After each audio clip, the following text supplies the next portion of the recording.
Hi, my name is Alea, and I'm one of the registered dietitians here at Pediatric Home Service. I love my job because of the ongoing relationships that we get to make with families and patients. Today I'm going to talk about what's in my bag and what I use on a typical workday. One of the many things that I keep in my bag is a patient chart.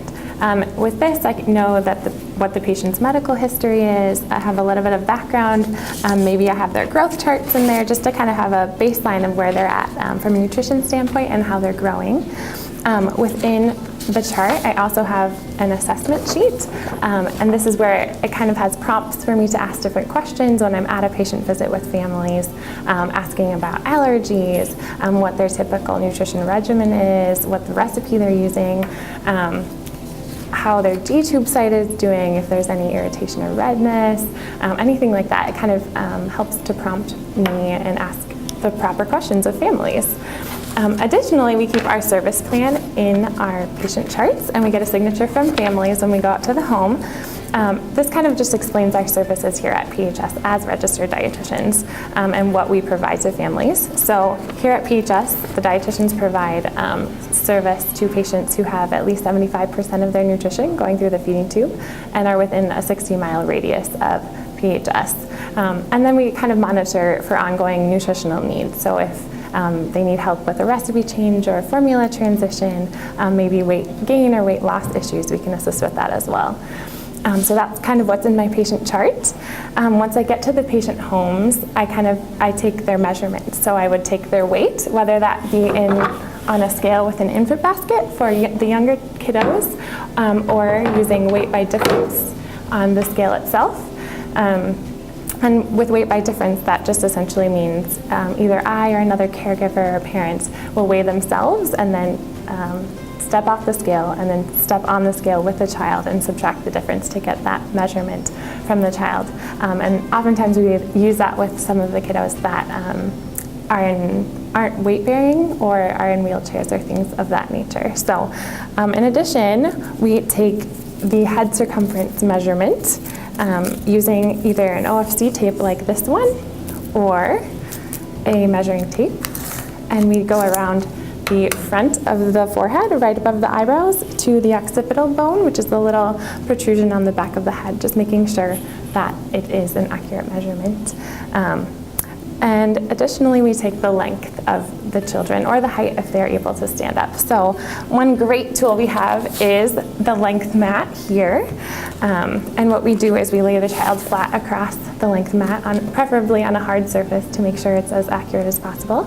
So if it's a carpeted room, we usually prefer either a tabletop or going to maybe a wood floor or something of that nature, just to make sure there's no variances in that measurement. This works best with two people, so lining up the head right against this edge here, and then lengthening out the child as best as possible, and lining up that measurement to see how long they are. For kiddos that are a little bit older who don't fit on the length mat, what we often do is either line them up against a wall, and then if they're a little squirmy, we can use painter's tape. Just rip off a little piece of painter's tape and stick that on the ground, or even on the wall if they're standing up and they're wiggling about, just so that they can move away and we can take that measurement using the measuring tape. So those are kind of the measurements that we take on a typical home visit.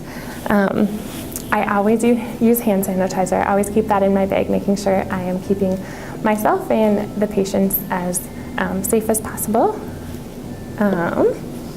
Here is what we have, what is called a Bristol stool chart, so kind of giving an analysis of different types of explanations of stool pattern that children may have. It kind of gives us a better example of kind of what's going on in the body and what's going in, and suggestions and recommendations that we can make based on that.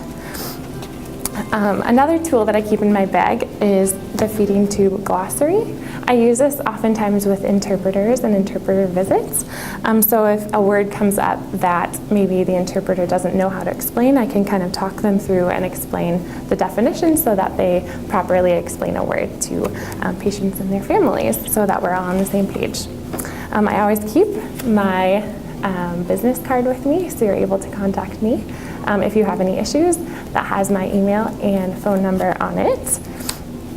With that being said, I keep my work phone on me And not only do I use that for phone calls, but also for taking pictures of maybe medication lists, things of that nature, so you don't have to wait for me to write all those down when we're together in the home. Additionally, I use nutrition product guides from a variety of different manufacturers. We carry just under 200 formulas here at PHS, and so with that, there's a lot of information to keep track of. So these are very beneficial in looking at the different nutrients that are contained in a variety of formulas, what vitamins and minerals are in them, and making sure that children are meeting their needs when we look at these product guides. Additionally, we have other product guides, very exciting. Pediatric Nutrition Reference Guide is one that we use very often. It kind of gives us standards as far as weight gain standards for kids of all types and diagnoses, how much protein they should be getting, fluid, calories, things of that nature. We do like to kind of take things into account as far as big picture, because all the kiddos we service here at PHS have a variety of needs and may not fit into a specific bubble, and so we kind of zoom out and have a big picture of what patients need. Another thing that is in my bag is ENFIT Connection, and just a sample bag of just a couple of ENFIT products that we can use to practice and show families how ENFIT is used.